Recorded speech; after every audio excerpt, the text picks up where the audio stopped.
Web Créateur, épisode 10. It's gonna be a good one.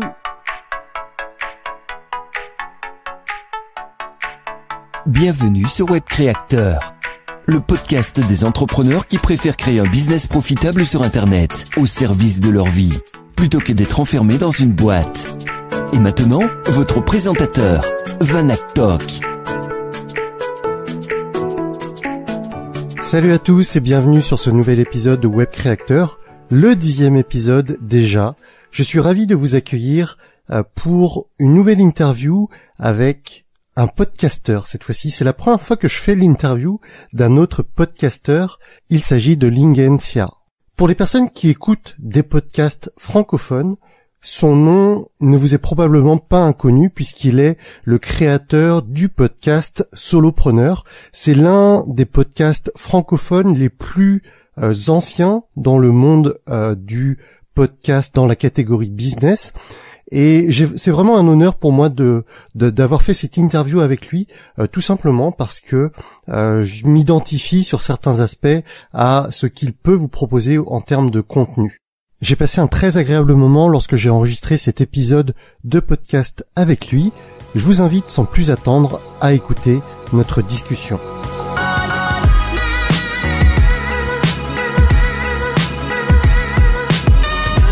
Bonjour Lingend, bienvenue sur cet épisode de Web Créateur. Je suis ravi de t'accueillir. C'est un honneur pour moi. Moi je te connais pas bien, mais je te considère un petit peu comme un des ancêtres du podcast au niveau francophonie. Et tu vas nous raconter tout ça. Mais voilà, Lingen, est-ce que tu peux te présenter en quelques minutes? Merci Vanak, c'est un plaisir d'être interviewé dans ton podcast que j'ai déjà un peu écouté. C'est vraiment top et ce que tu fais sur YouTube.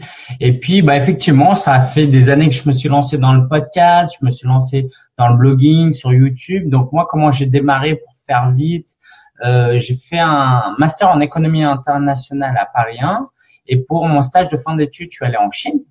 Et à ce moment-là, en fait, il y avait ma mère et mon père et ma mère, suite à une longue maladie, elle a dû être hospitalisée et elle est allée là-bas même pour se faire opérer. Et un mois après l'opération, c'était une lourde opération, elle a pas tenu et elle est décédée. Ah. Ce qui s'est passé, c'est que j'ai dû m'occuper de mon père qui avait 80 ans à l'époque. Et c'était pas simple, mais pour moi c'était une évidence quoi. Il n'avait pas vraiment d'autres familles. Et puis il voulait pas rester en Chine, il voulait pas aller en maison de retraite en France parce qu'il parlait pas français. Du coup la seule solution c'était de rester à la maison et de s'occuper de lui. Juste avant j'avais découvert la semaine de 4 heures de Tim Ferriss. J'avais découvert qu'on pouvait gagner de l'argent avec un blog. Donc vu que j'avais déjà lancé quelques mois avant des blogs sur le développement personnel, les produits Apple, et j'avais commencé à raconter un peu mon parcours entrepreneurial, ou du moins à l'époque, je parlais juste de blogging, et j'ai continué, j'ai commencé à vendre des prestations en freelance, en créant des blogs à 500 €, et puis j'ai fait de l'affiliation, j'ai vendu des petites formations en ligne, et c'est comme ça que je me suis construit petit à petit. Ça a été très très lent au début, mais en même temps j'avais pas besoin de beaucoup de finances. Et puis je suis aussi passé par des moments de salariat, notamment quand mon père est décédé, où j'ai retrouvé ma liberté entre guillemets, et du coup je me suis dit non, je vais aller trouver un job, et j'ai travaillé dans une ONG, c'était génial. Et après je me suis rendu compte, parce que le soir, le week-end, c'était en moi l'entrepreneuriat, je pouvais pas m'arrêter. Du coup, j'ai arrêté le job parce que je voyais que ça me permettait pas d'avancer, même si c'était très bien. Donc je me suis remis à mon compte. Et entre-temps, j'ai eu l'opportunité de publier le guide du blogueur, d'avoir des clients comme Yann Darwin, que tu connais peut-être en Oui, tout à fait. Management. Voilà, je l'ai accompagné pendant 6-7 mois. Je travaille pour des cabinets d'expertise comptable. Donc aujourd'hui, ce que je fais, j'aide les TPE, les entreprises à développer leur communication digitale, d'une part, et j'aide les indépendants, ceux qui aspirent à lancer un projet sur le web, à développer leur business. Voilà, donc ça, c'est mes deux public, et puis je fais ça à travers de formations en présentiel, sur Internet aussi, de la prestation, et j'interviens aussi dans une école de commerce. Voilà. D'accord. Alors c'était passionnant. On va aller approfondir un petit peu tout ça. Tu dis du coup la première fois où tu as commencé à travailler sur le web précisément, quand tu as commencé à faire tes prestations sur le blog, tout ça, c'était vers quelle année? J'ai lancé mes premiers blogs, c'était en 2010 quand j'avais 24-25 ans, et j'ai commencé à faire mes premiers contrats de freelance un an après, on va dire. Ouais. D'accord. Et ton travail dans le salariat, dans l'ONG, là, t'es resté combien de temps? T'as tenu combien de temps? Je suis resté 15 mois à temps plein. C'était vraiment chouette, mais c'est juste que je pouvais pas faire le soir et le week-end, c'était juste trop peu pour mes ambitions. Ouais, c'était intéressant, mais c'était trop prenant, quoi, en termes de temps.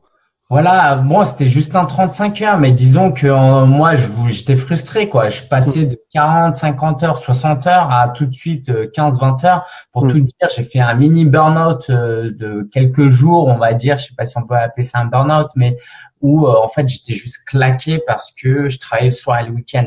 En fait, dès que je sortais de mon travail, je savais qu'en rentrant chez moi, c'était pas la peine. J'allais pas bien travailler. J'allais directement dans des cafés, dans un Starbucks, dans des coworking. Je bossais 2-3 heures, je rentrais manger, je rebossais un petit peu et puis le lendemain le boulot. Et du coup, c'était juste trop crevant en fait. Ok. Et du coup, on prend un peu dans le désordre, mais quand tu as travaillé avec Yann Darwin, ça m'intéresse beaucoup parce que j'étais à un congrès il y a une dizaine de jours où il était l'un des organisateurs.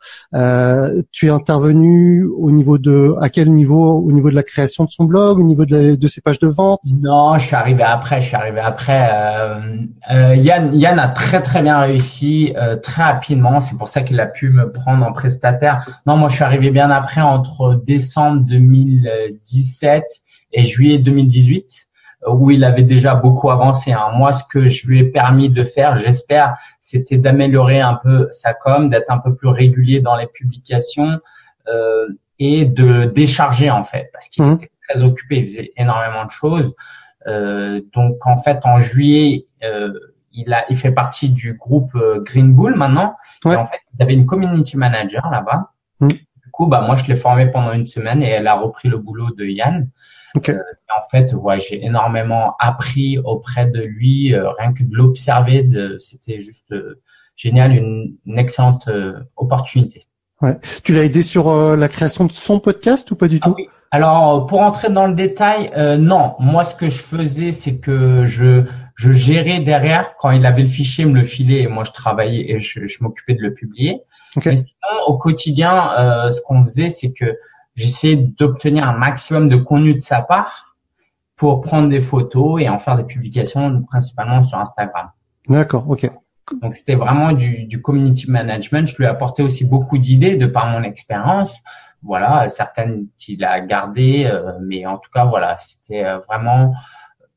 En même temps, je pense que je lui ai apporté quelque chose, mais en même temps, très sincèrement, il a pas eu besoin de moi pour aller là où il est allé. C'est juste que je pense que je lui ai fait économiser quelques heures, c'est normal.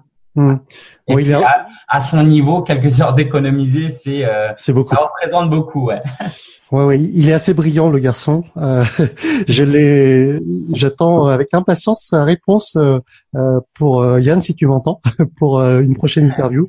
Mais voilà, petite parenthèse fermée. Très bien, donc c'est intéressant ce parcours. Et du coup, au niveau des TPE, tu disais, tu faisais de la prestation de service, tu les aidais en com digital.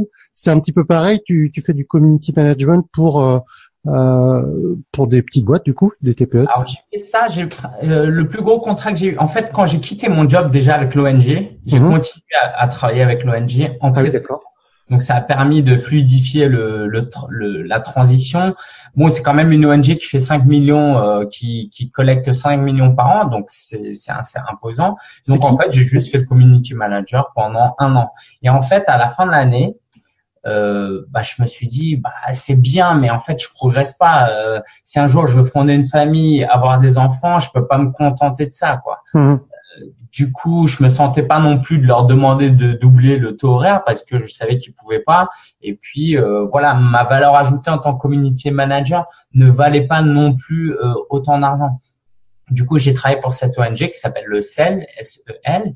Et puis, j'ai travaillé aussi pour ECL Direct, qui est le leader dans l'expertise comptable sur Internet. Donc ECF Direct, où là je fais community management, j'ai fait des petites vidéos, et en fait à chaque fois ce que je fais de par mon passé d'entrepreneur ou mon passé par rapport à la prise de fonction, c'était que j'apportais beaucoup d'idées, et ça c'était vraiment ma force. Je faisais pas juste exécuter ce que eux me disaient, j'étais tout le temps proactif, proposer toujours des idées. Et après j'ai accompagné aussi des coachs, je les ai formés à utiliser les réseaux sociaux, donc ça en formation en 1 à 1.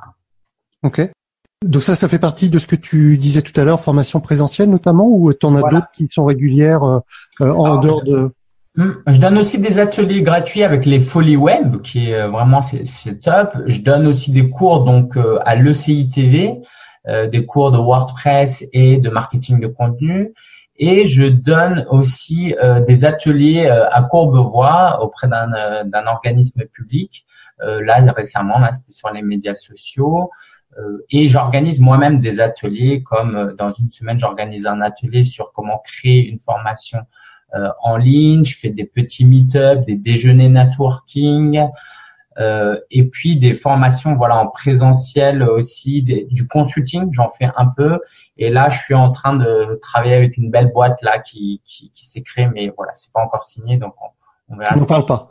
Ouais, pas encore, mais ça viendra. Ok, donc t'as vraiment beaucoup de casquettes, à la fois sur le net, à la fois en physique, au travers de tous ces ateliers, des interventions en école, des interventions, des accompagnements avec des coachs.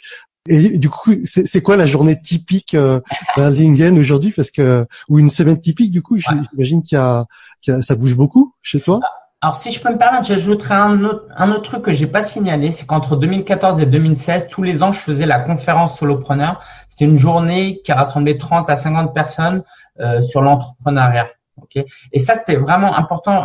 Je l'ajoute parce que je veux que les gens comprennent l'importance du présentiel, et que ça a pris du temps à faire, mais il suffit d'aller sur meetup.com, meetup.com, vous créez votre premier événement et vous allez avoir des gens. Et c'est très, très important sur le web d'avoir un contact avec ses clients. Ok, au moins par téléphone, au moins par email en 1 à 1. Et si on peut les voir, c'est encore mieux, parce que c'est là que vous comprenez vraiment les besoins de votre public, et c'est là que vous pouvez donc satisfaire au mieux aux besoins des gens. Parce que quelquefois, nous, on est formaté d'une certaine manière, on a avancé, et on oublie ce que c'est que d'être débutant et d'avoir des problèmes à créer sa micro-entreprise, par exemple, des choses toutes bêtes. Donc, c'est très, très important. Alors moi, ma journée typique, c'est très compliqué parce que c'est jamais la même, effectivement, vu que je fais des lancements de formation. Donc, quand je fais des lancements, du matin, il y a la promotion, il y a la communication, il y a la création du contenu.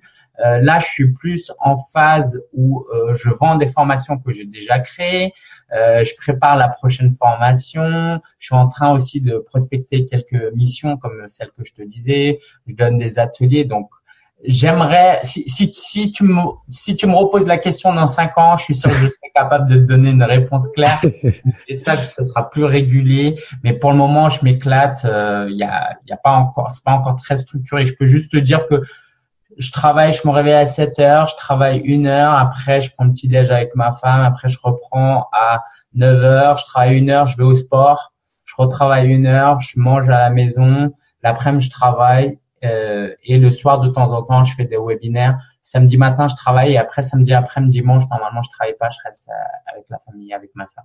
D'accord, donc tu as quand même un rythme de vie qui te permet d'avoir un équilibre en fait entre vie familiale, hygiène de vie et activité entrepreneuriale. Depuis Madame Sia en fait, depuis que je suis marié, sinon je pense que ça aurait été encore très compliqué. Je reviens sur ce que tu disais juste avant, la conférence Solopreneur. J'ai pas bien entendu les années où tu avais organisé ça. 2014, 2015, 2016. Ok, et du coup, pourquoi plus en 2017 et en 2018 ? En fait, l'année où je te disais j'ai fait le mini burnout, là, c'était en 2016. Parce qu'en fait, c'était juste trop prenant de faire la promo et la com, parce que c'était des places à 150, 200 euros. Et moi, en fait, j'avais une petite liste d'emails. Même aujourd'hui, elle est petite, hein, j'ai 3000 personnes. Et en fait, c'est trop peu pour faire une com, pour toucher des gens, parce que je veux dire, il faut que 1% de ton public achète une place pour remplir la salle. Et 1%, c'est déjà énorme. Ok, pour des événements en présentiel où les gens, faut qu'ils viennent de l'autre bout de la France ou de l'étranger. Voilà, si tu arrives à toucher 1/1000 de ta liste qui achète, c'est déjà bien. Donc moi, j'ai poussé. J'ai quand même réussi à atteindre les 30, 40 personnes. Et donc en fait, c'était juste trop fatigant. Et il y a le principe du coût d'opportunité. C'est pas neutre. C'est-à-dire pendant que je fais ça, à côté, je peux pas avoir des clients, je peux pas vendre des formations, je peux pas travailler. De la même manière que quand j'ai sorti mon livre, quand j'ai écrit mon livre et que j'ai fait la promo, ça m'a pris 3 gros mois où pendant ce temps-là, j'avais pas de clients et donc pas de revenus. Donc j'ai compris que financièrement, c'était pas bon du tout comme modèle, mais en plus à l'époque, j'étais encore micro-entrepreneur, donc je pouvais pas faire passer mes charges. Et du coup, je gagnais, je sais pas, alors j'ai quand même gagné, je sais pas, 5-6 000 euros. J'en ai dépensé 4-5 000. Il y a même une année où j'étais break-even, où voilà, où je gagnais pas et j'étais à l'équilibre. Mais en même temps, j'avais passé des centaines d'heures. Donc, autant je me suis fait des très bons contacts et des partenaires aujourd'hui avec qui je pourrais pas travailler aujourd'hui, autant financièrement, c'était une catastrophe. Mais j'ai pas de regrets parce que j'ai beaucoup aimé, j'ai beaucoup appris. Et ce que je te disais, c'est que par exemple, j'ai gardé des contacts avec Frédéric Canvet, avec Johan Techfac, Rémi Bigot, voilà, des gens qui aujourd'hui m'ont beaucoup aidé dans mon business. Et si j'avais pas fait cet événement et j'étais resté simplement l'entrepreneur web, et il y a rien de mal là, j'aurais pas atteint ces t'aurais pas eu ces connexions. Avancées, en fait. En fait, elles étaient plus avancées que moi. Et moi, pour networker avec eux, fallait que je leur prouve que leur temps valait la peine pour eux de passer du temps avec moi et de me recommander de travailler avec moi. Et un événement en présentiel en 2014 pour un entrepreneur web, c'était très très nouveau, quoi. Personne ne faisait ça. Et alors qu'aujourd'hui, c'est devenu monnaie courante, il y en a de plus en plus. Du coup, moi, ça me fait penser que la première fois que j'ai vu ton visage, c'était lorsque je m'étais renseigné à propos du WED, donc le Web Entrepreneur Day. Donc moi, j'y suis allé cette année, là, en 2018, en février 2018, et j'avais vu que tu avais été intervenant en 2016 ou 17. C'est ça, ouais, 2016, je crois, ouais. 2016. Donc moi, c'est la première fois que je te découvrais. Et du coup, plutôt que de faire une conférence solopreneur, est-ce qu'aujourd'hui tu serais pas intéressé pour reprendre cette idée de refaire des conférences, mais effectivement comme le web, en fait, en s'associant à d'autres personnes? Je le fais. Par exemple, ça fait 3 années de suite que je suis invité au salon SME, qui est quand même un très gros salon, avec le salon des entrepreneurs. Donc là, c'est une table ronde. On est 5-6. C'est Jérôme Moirot qui pilote ça. Donc ça, c'est une énorme opportunité.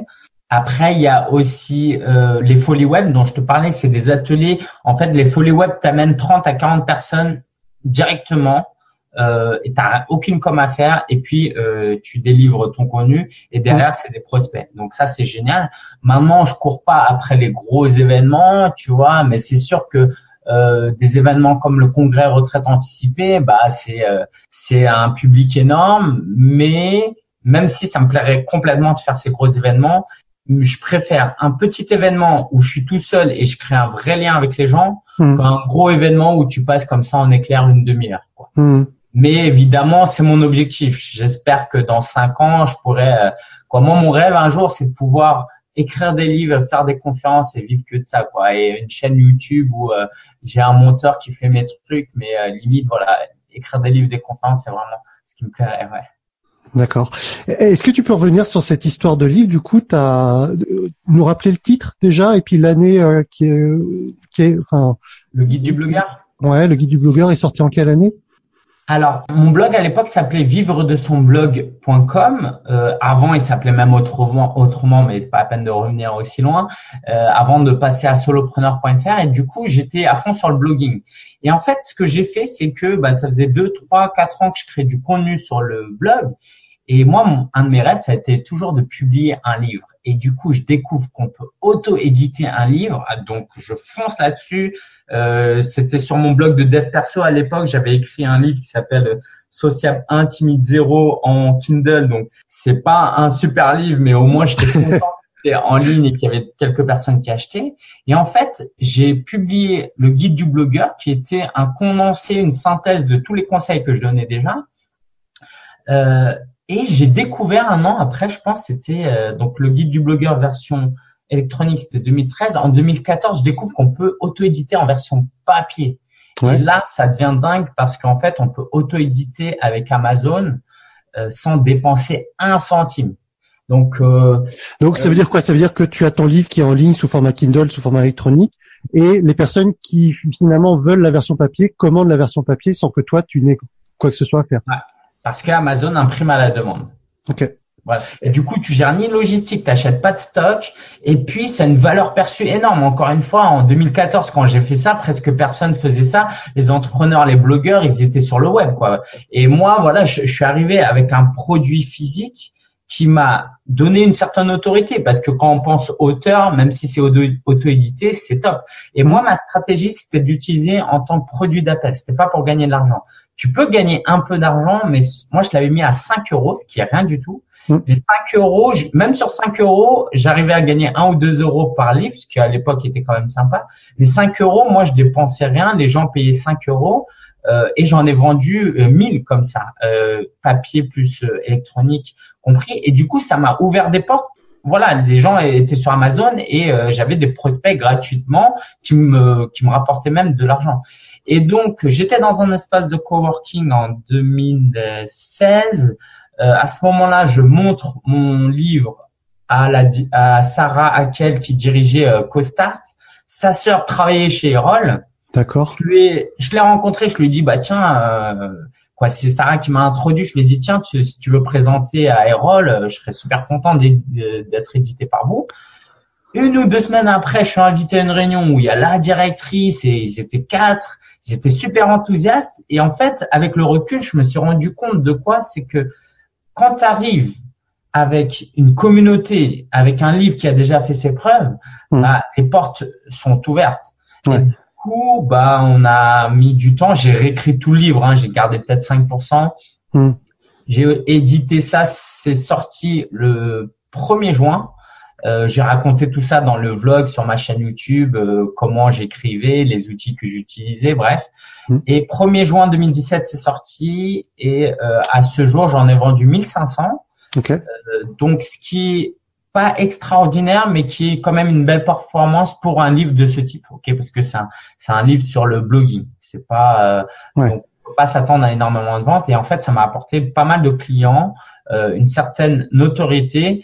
Pour tout dire, et je terminerai sur ça avec le livre, c'est qu'un jour j'étais invité à un gala concours pour blogueurs en fait dans une école à l'ECI TV. Et là, je prends mon livre avec moi. La directrice à la fin. En fait, j'ai offert des livres à des étudiants et la directrice, au lieu de lui filer une carte de visite, je lui offre le livre et je lui dis, j'ai toujours rêvé d'être prof, d'intervenir. Donc, voilà, regardez si ça vous plaît, je serais très content de donner des cours. Et 3 mois après, elle me contacte pour donner des cours chez eux. Et voilà. C'est génial. La meilleure carte de visite possible. C'est pas la meilleure carte de visite, mais c'est une très bonne carte de visite. Ouais, c'est une très bonne carte de visite qui effectivement te montre une certaine autorité par rapport à un simple entre guillemets blogueur, sans être péjoratif, mais c'est clair que à partir du moment où tu as un produit physique, que les gens peuvent s'approprier ce produit et qu'il est chez eux à proprement parler, effectivement ça marque le respect et puis l'écriture d'un livre. Moi je sais pas la première fois que je le dis sur le podcast, mais j'ai cette envie, j'ai cette impulsion qui me dit qu'il faut que j'écrive un livre. Et ouais, c'est inspirant ce parcours. Et pourquoi tu le fais pas encore alors? C'est une vraie question. Ouais, non, mais c'est juste que question de priorisation. Là, le podcast c'était quelque chose qui m'animait déjà. Ça fait depuis début 2018 que j'en parlais et finalement ça a mis 9 mois à sortir. Voilà, c'est une question de priorité. Et mais ouais, je pense qu'en 2019 ce sera l'année où j'écrirai un livre. Et puis effectivement, à l'inverse, j'ai tu vois, par rapport à, alors on va pas reverser l'interview maintenant, mais non, mais j'ai envie de savoir. Et tu vois, par rapport à mon auditorat. Tu vois, par rapport à ma chaîne YouTube, j'ai des éditeurs qui me contactent parfois pour que je fasse la promotion de certains certains livres. Et c'est vrai que ça facilite, comme tu le dis, hein, à partir du moment où tu as une communauté, où tu es voilà, ou que tu as des gens qui te suivent, ça te donne entre guillemets des super pouvoirs, pour pas reprendre l'expression d'Olivier Roland qui disait ça. Mais ouais. Si je peux me permettre d'ajouter un truc, c'est que il y a concrètement, ça te donne une certaine autorité aux yeux des autres. Mais quand tu parles de super pouvoir, c'est super intéressant parce que en fait, toi-même, tu commences à gagner confiance en toi. Tu dis, regarde, je suis légitime, j'ai la preuve que je suis légitime. Il y a même un éditeur qui m'a édité. Et du coup, tu commences à te comporter différemment. Je suis un expert. Maintenant, je peux le dire, j'ai moins peur. Sur mon profil Twitter, je peux le mettre. Quand je vais voir les gens, quand je vais prospecter les clients, quand je vais augmenter les prix dans mes vidéos, voilà, j'en parle. Et en fait, c'est bête, mais tout en étant la même personne, dans ta tête, ça a changé. Tu as gagné confiance en toi et du coup, tu fais percevoir aux gens en face de toi que effectivement tu es meilleur. Mais en réalité, si tu arrives à te tromper toi-même, voilà, t'as pas besoin d'un livre. C'est juste que ça se passe dans la tête et que c'est rassurant, quoi. Comme quand tu es bien habillé, tu vas à un rendez-vous, voilà, tu te sens un peu mieux, mais en réalité, t'es la même personne. Et voilà, en tout cas, si tu publies un livre et que tu as besoin d'être mis en relation avec Erol, c'est avec grand plaisir. Et je pense vraiment que tu as de quoi apporter parce que quand on a déjà créé du contenu, quand on a déjà une chaîne YouTube, c'est pas si difficile que ça d'écrire un livre parce que tu as ce mécanisme de créativité et de contenu, tu l'as déjà. Après, c'est juste une question de priorité et tu fais bien de faire attention parce que moi, effectivement, les 3 mois où j'ai fait ça, c'était chaud parce que j'avais mon mariage après. Donc, financièrement, c'était très compliqué. Ouais. Donc, fais attention à ça, t'as raison. Mais en tout cas, dès que t'es prêt à te lancer, si t'as besoin de 2-3 conseils, avec grand plaisir. Ah écoute, je prends note. Merci. Et du coup, par rapport à tes revenus financiers, aujourd'hui, ça représente quoi la part de ce que tu fais avec tes formations en ligne et puis la part de ce que tu fais en présentiel? C'est du 50-50, c'est 80 en ligne, 20% en présentiel? Alors, ça a beaucoup changé depuis cet été. Je te parlais tout à l'heure j'ai travaillé avec Yann. Yann, ouais. Il m'a beaucoup apporté, financièrement, hein, il m'a payé. Il m'a beaucoup apporté dans l'expérience qu'il m'a apporté quand j'ai travaillé avec lui, rien qu'en l'observant. Mais il m'a beaucoup aussi apporté en ne travaillant plus avec moi, en fait. Parce que le jour où il a mis fin au contrat, en fait, il me l'a annoncé une semaine après, je formais l'autre et puis après, c'était terminé. Et Lingen, il a dû se dire, écoute, maintenant, Lingen, t'as pas la sécurité d'être en freelance, lance ta formation. Alors, j'avais déjà commencé à lancer, je me souviens plus trop de la chronologie. Du coup, là, je me suis mis à fond et ça faisait des années que je procrastinais. J'ai vu comment Yann Darwin faisait, combien ça lui rapportait. Et je vais pas dévoiler de chiffres parce que c'est à lui qu'il faut demander ça. Mais j'ai vu comment on pouvait réellement vivre de sa passion, de son contenu, de son savoir. Et du coup, j'ai lancé des formations. J'ai lancé la formation Partir de rien où j'accompagne des gens. C'est ce que j'allais dire, ouais. Ouais. Développer un business à partir de rien. Ça a pris, ça a super bien marché. Et mon blocage, c'est toujours, cette liste d'emails où j'ai pas réussi, en fait. Faudrait, par rapport à là où j'en suis, l'expérience que j'ai, je devrais être à 10 000, 20 000. Et j'ai pas bien fait mon travail. Et ça, c'est un regret. S'il y a un regret, c'est bien celui-ci. Donc, pour revenir à ta question, les formations cet été m'ont rapporté plus de 10 000 euros de chiffre d'affaires, donc avec 3 sessions. C'était 3 lancements et moi, il y a vraiment un accompagnement avec un coaching en groupe. Du coup, c'est pas juste une formation evergreen. Cet été, j'ai eu que des petites missions de freelance parce que j'ai pas beaucoup cherché.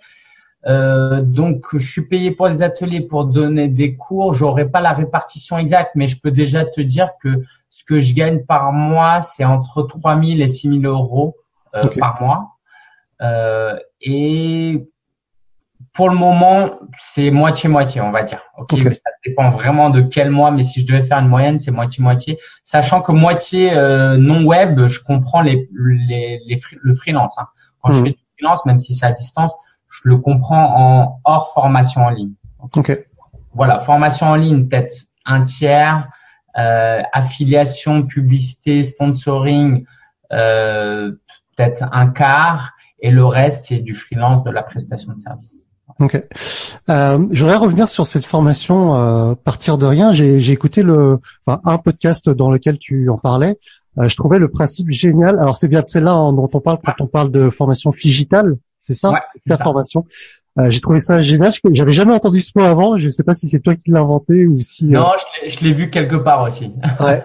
Et donc le principe, pour les auditeurs qui connaîtraient pas la formation digitale, ou peut-être vas-y présente, ce sera peut-être mieux. Oui, c'est juste une contraction de physique et digital. En gros, ce que faisait le CNED à l'époque, et le fait toujours, je pense, les cours par correspondance, où tu reçois des documents et tu écris avec un stylo et un papier, et les formations en e-learning où c'est que des vidéos. En fait, j'ai combiné les deux pour la simple raison que maintenant que je donne des cours à l'école et que je donne des cours en ligne, j'ai compris que l'humain, en fait, c'est une question de pédagogie. Le contenu, les gens, ils l'ont. Tu vas sur YouTube, partout, tu l'as. Ce dont les gens ont besoin, c'est certes une structure, tu vois, comment aller de A à B, comment trouver la solution, une structure plutôt que de chercher partout. Mais c'est aussi la pédagogie, l'encouragement qui les pousse à utiliser la formation qu'ils achètent. Et moi, pendant longtemps, j'ai eu un blocage par rapport à ça parce que ça me gênait que des clients achètent et qu'ils n'utilisent pas. Et en réalité, c'est pas de ta faute. C'est-à-dire, ils ont de toute façon une garantie satisfaction ou remboursée. Ils font ce qu'ils veulent. Tu vas pas les forcer, rentrer chez eux et leur dire suis les formations. Mais ça me gênait quand même. Du coup, je me suis dit, je vais faire une formation un peu plus premium. Donc, j'ai facturé ça 500 € où ça dure 5 semaines et j'envoie le premier jour donc un colis avec un classeur, mon livre, des fiches pratiques, un carnet, comment? Des post-it. Des post-it, voilà, c'est ça. En fait, tous les trucs que moi j'aurais aimé et que voilà, c'est là, t'as envie de l'utiliser, quoi, et tu culpabilises si tu l'utilises pas. Et puis voilà, la pédagogie, c'est de satisfaire les besoins humains et de les attirer à utiliser. Donc, il y a même des petits stickers, des autocollants que j'utilise pour certaines formations. Donc, chaque semaine, ils regardent des vidéos, ils font les exercices. Et en plus de ça, la couche coaching en groupe, où j'ai créé des petits groupes de 4 à 5 personnes. Toutes les semaines, il y a un rendez-vous. J'insiste vraiment, j'envoie plein d'emails pour leur dire, il faut que vous soyez là. Si vous n'êtes pas là, vous allez à un autre groupe, mais je veux que vous soyez là. Du coup, on se retrouve pendant 1h30. Les gens, ils sont archi motivés, ils communiquent entre eux. Ils voient pas juste Lingen, l'expert qui est avancé, qui donne des cours. Ils voient que les autres aussi galèrent, mais ils voient aussi que les autres avancent. Et du coup, ça les motive. Il y a le groupe Facebook où ils partagent. Et je pense vraiment, sans prétention, que dans 5 ans, la plupart des formations à 1 000 € ou plus ou 500 € ou plus adopteront ce format-là. Je vois, c'est comme les livres papier, hein. Si tu réfléchis à un livre papier, la valeur d'un livre papier, c'est 100 €, 500 €, 1 000 € quelquefois. Voilà, c'est 50 ans d'expérience dans un livre. En fait, la formation en ligne, c'est pareil. Dans 5 ans, même sur Udemy, tu vas sur Udemy, il y a des vidéos, des formations à 20, 30 € déjà. Donc, là où tu vas pouvoir jouer la carte du premium, c'est avec le physique. Et en fait, ça coûte pas si cher que ça. Tu factures ça 500 € ta formation. Ton colis, ça te prend du temps et tout. Et encore, ça s'externalise. Ça peut te coûter, moi, mon livre, il me coûte de l'argent, mais 20, 30, 40 € sur 500 €, c'est pas grand chose surtout si derrière la personne utilise la formation, fait des super témoignages vidéo et fait de la promotion de tes prochaines formations. Je préfère dépenser 30 € pour mon client plutôt que de payer Facebook 30 € pour faire de la pub ou quelquefois tu sais pas ce que ça donne. En tout cas, j'ai trouvé le concept vraiment très intéressant, donc je tenais à te le dire. Et du coup, donc là, tu as une session qui est en cours, c'est ça, plusieurs sessions qui sont en cours de cette formation, partir de rien. C'est ça. Alors, c'est la deuxième session en cours. J'avais fait une autre formation, c'était sur un autre sujet. Donc là, ça va se terminer et je vais essayer de faire ça toutes les saisons, 4 fois par an. Donc prochaine session janvier, sauf si je travaille avec des partenaires, j'ai aussi des partenaires. Donc s'il y a un partenaire qui vient, qui amène son audience, je peux ouvrir une session juste pour eux, quoi. Mais sinon, minimum 4 fois par an, c'est un concept qui marche bien. Ça m'éclate. Et maintenant que j'ai ma formation de prête, les gens peuvent suivre sans que moi j'ai à passer beaucoup de temps parce que les vidéos sont déjà en ligne.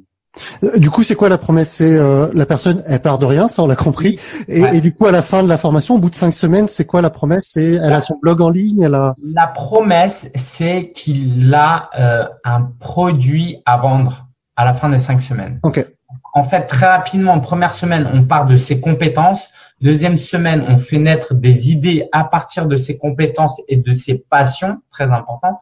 Troisième semaine, on teste l'idée. Quatrième semaine, on met un produit en vente. Alors, on met pas une formation en vente en une semaine, c'est juste trop court, mais au moins une session du coaching en vente, de l'affiliation, du sponsoring, Okay. de la publicité, même si c'est pas ce que je recommande, mais l'idée c'est de leur donner une première impulsion. Donc au bout de 5 semaines, s'ils ont suivi la formation à base d'1 heure par jour en tout, donc ils ont juste besoin de passer 1 heure par jour, je prémâche le travail pour qu'à la fin il lance une prestation de freelance par exemple, et après trouver le client, bah ça je peux pas promettre des mondes et des merveilles, ça va vraiment dépendre d'eux, mais au moins ils ont un produit en vente, donc ça peut se traduire évidemment par la création d'un blog, la création d'une chaîne YouTube, d'un podcast, parce que faut les trouver ces clients.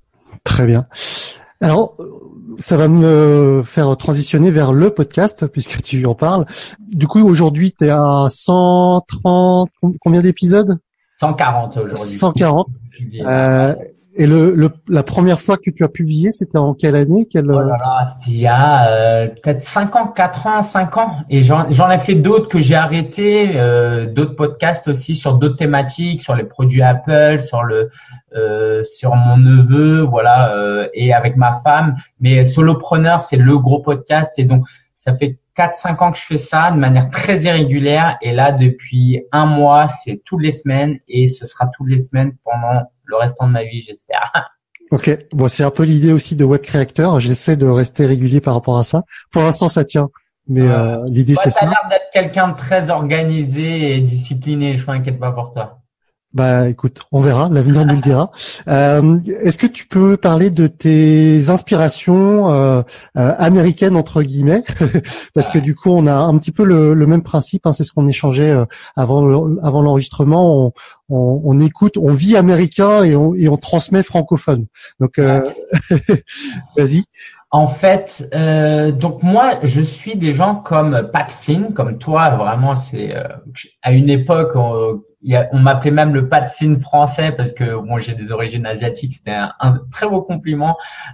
Cliff Ravenscraft et Gary Vaynerchuk aussi. Et dernièrement, un gars qui m'a vraiment fait réfléchir, c'est Grant Cardone. Je sais pas si tu connais.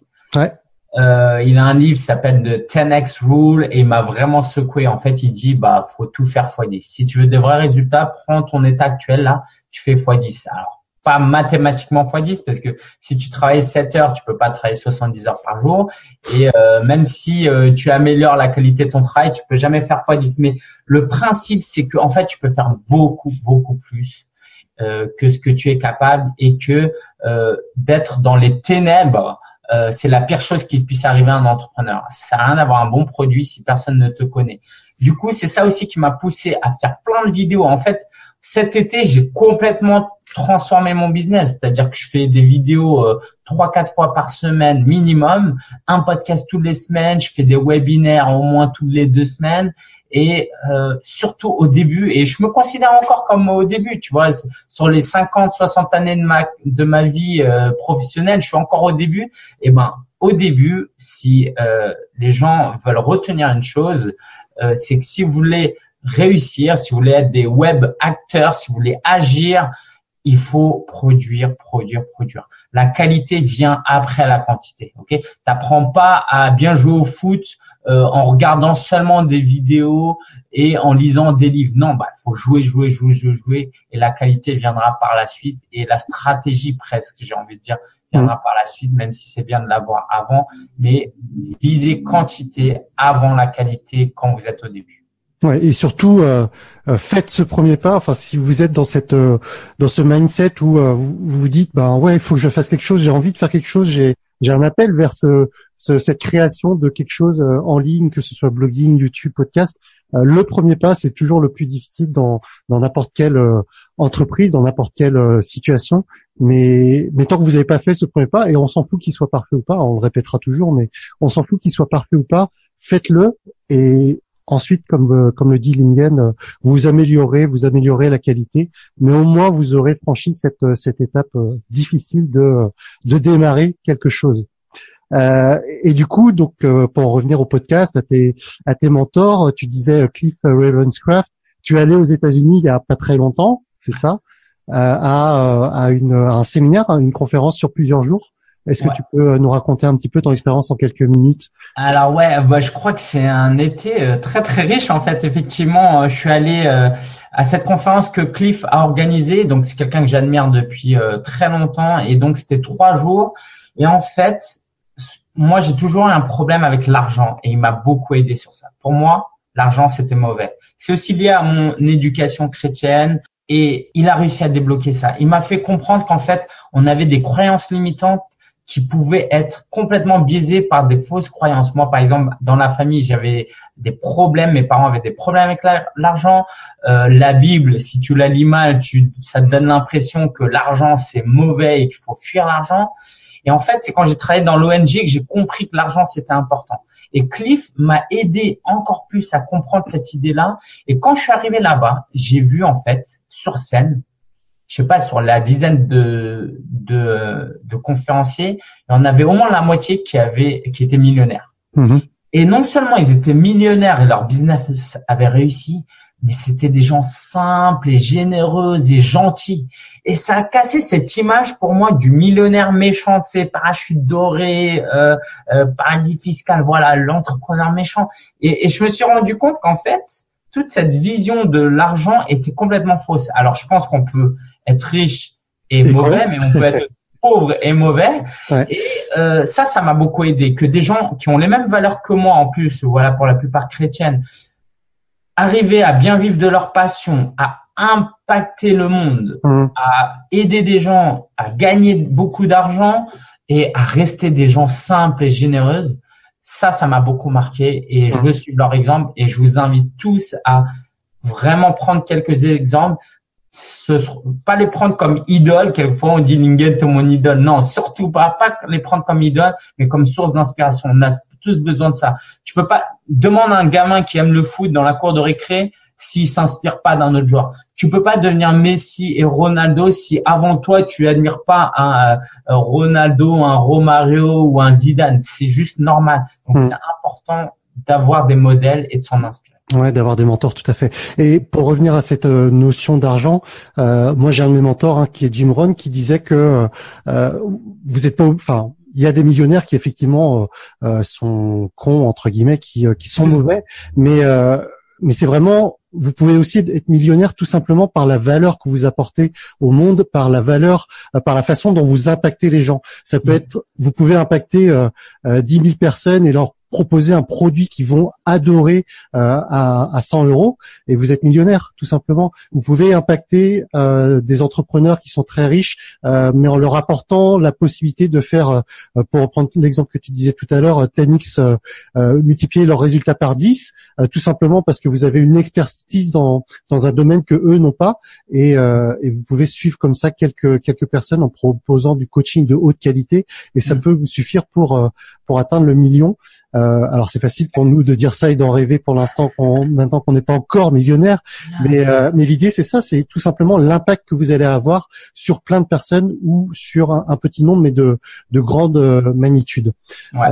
Juste très rapidement, en fait, j'ai compris une formule mathématique qui est que quand ton produit est sain, quand ton business est sain, plus tu as de clients, plus tu gagnes d'argent et plus tu apportes de la valeur. Ça veut dire quoi? Ça veut dire que si tu as un bon produit et que tu pousses pas la com, tu oses pas vendre, tu permets pas à d'autres personnes de pouvoir récupérer la valeur que tu as apportée, et c'est un gâchis. C'est-à-dire, c'est comme s'il y avait quelqu'un dans la rue et qui allait traverser et qui avait un gros trou par terre et que tu lui dis pas, quoi. C'est juste horrible. Donc si tu as de la valeur, tu lui apportes, il se trouve que mécaniquement, ça va te faire gagner de l'argent. Donc quand ton business est sain, plus tu es riche, plus tu auras aidé de gens. Et moi, mon but, c'est pas d'être riche, mais c'est d'aider un maximum de gens. Et il se trouve qu'en aidant un maximum de gens et en facturant un certain prix, automatiquement, mécaniquement, ça fait que tu t'enrichis. Tout à fait. Très bien, Lingen. Alors du coup, quelle est ta vision là dans 5 ans? C'est quoi le Lingen dans 5 ans? Tu disais, tu l'as déjà évoqué un petit peu tout à l'heure, mais concrètement, c'est ton rêve dans 5 ans d'être écrivain, simplement, plus faire des conférences? Effectivement, dans 5 ans, j'espère que j'aurai écrit un autre livre. Non, c'est sûr. Dans 5 ans, j'aurai un autre livre.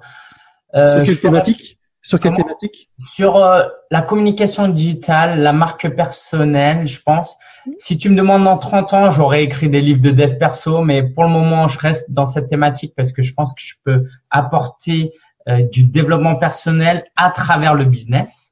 Donc, dans 5 ans, j'aurai un autre livre, j'aurai un business en ligne avec des formations en ligne qui vont tourner, j'aurai une petite équipe avec des gens qui travaillent peut-être en France, je pense pas, mais surtout des gens à Madagascar. J'ai déjà eu une assistante comme ça s'est super bien passé. Je vivrai en Alsace avec mon épouse, j'aurai toujours du temps pour moi. Le Patrick, c'est vraiment un très bon modèle parce qu'il a 2 enfants, il est marié et il arrive à prendre du temps pour sa famille. Et pour moi, ça, c'est très important et c'est que je serai jamais millionnaire ou milliardaire, on va dire, parce que pour moi ça c'est impératif de passer du temps avec la famille, même si c'est pas incompatible avec l'argent. Et puis je pense que j'aurai la conférence solopreneur, j'aurai lancé encore des événements en présentiel et puis je vais continuer à réfléchir à cette question. Merci de me la poser. Ouais, c'est important d'avoir une vision pour savoir où tu vas et puis pour y arriver. Si on sait pas où on va, on n'y arrive pas. Je forme mes clients à ça, mais du coup moi-même je me la pose plus. Mais ouais, merci de me la poser. Ça marche.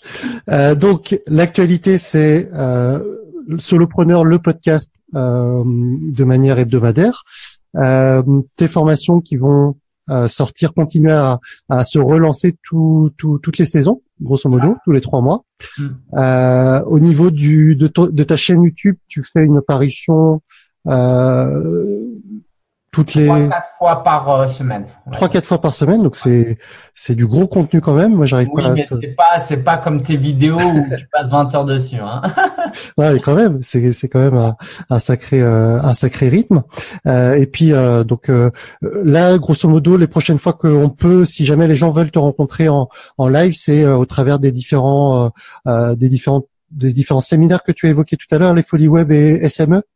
Oui, alors sinon avec Benjamin Planche du 6 au 8 novembre, on est à La Rochelle et il y aura 3 jours d'immersion.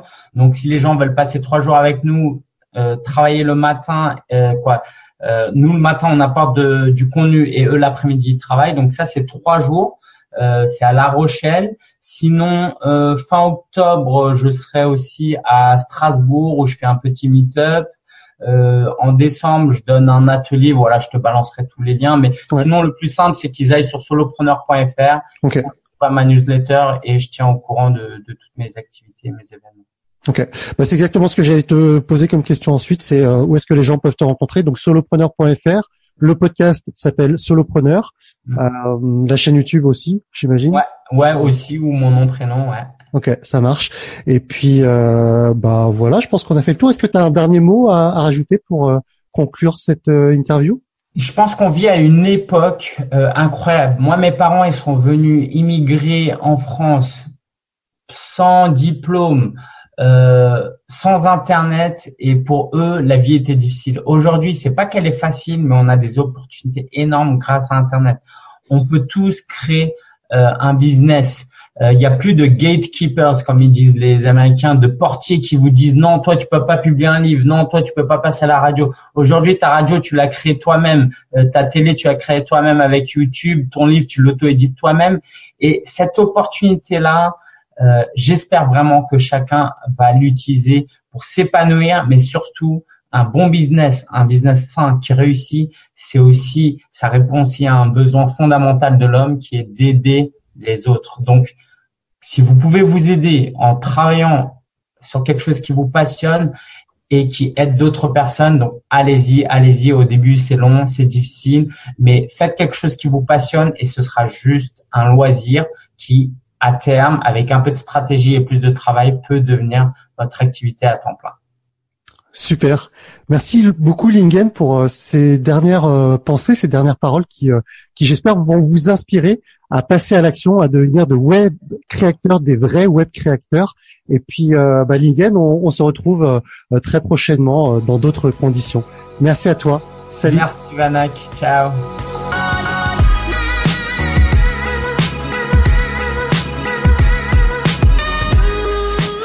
Voilà pour cet épisode avec Lingen. J'espère que vous avez pris autant de plaisir à l'écouter que moi à faire cette interview. Comme d'habitude, vous retrouverez l'ensemble des informations, l'ensemble des liens dont on a parlé ensemble avec Lingen dans la page dédiée sur mon site internet à l'adresse webcreator.com/WCA010. Et à l'occasion, pour m'aider, si vous pouviez me laisser une review, une évaluation sur Apple Podcast, sur iTunes ou sur n'importe quelle application de votre choix, c'est tout simplement la façon la plus simple pour vous de m'aider, de m'encourager pour continuer à faire l'ensemble de ces épisodes, pour continuer à faire l'ensemble de ces interviews. Merci à vous pour votre fidélité, merci à vous pour tous les encouragements que vous m'envoyez au travers de vos messages, au travers de vos commentaires et au travers des différents échanges que l'on peut avoir parfois en direct, parfois sur Facebook. Mais en tout cas, je vous remercie du fond du cœur pour les différentes interactions que l'on peut avoir ensemble. Je vous retrouve mardi prochain pour un nouvel épisode. Salut! Hey, attendez, je viens juste de repenser à un truc. Lingen m'avait dit à la fin de l'enregistrement de l'épisode qu'il souhaitait offrir 3 exemplaires de son livre Le Guide du blogueur à des personnes faisant partie de mes auditeurs. Alors, l'épisode va sortir un mardi. Vous aurez, on va dire, une semaine pour vous enregistrer sur ma mailing list. Alors, pour ce faire, vous allez sur le site internet webcreator.com/WCA010, par exemple, puisque ce sera l'épisode numéro 10 du podcast. Vous vous enregistrez sur ma mailing list sur la droite de votre écran si vous êtes sur un ordinateur classique, ou alors vous scrollez tout en bas pour aller vous enregistrer si vous êtes sur un smartphone par exemple. Bref, abonnez-vous à ma mailing list en récupérant le bonus qui est du coup une vidéo où dans laquelle je vous explique comment est-ce que je gagne de l'argent avec prendre sa vie en main, et puis je ferai un tirage au sort une semaine après et 3 personnes parmi vous recevront donc un exemplaire dédicacé du livre de Lingen Xia, le guide du blogueur. Voilà, cette fois-ci c'est fini pour cet épisode. Je vous dis à mardi prochain pour un nouveau, et d'ici là, portez-vous bien, prenez soin de vous, et à très bientôt. Ciao ciao. Merci d'avoir écouté ce podcast. Retrouvez toutes les informations complémentaires sur webcreator.com.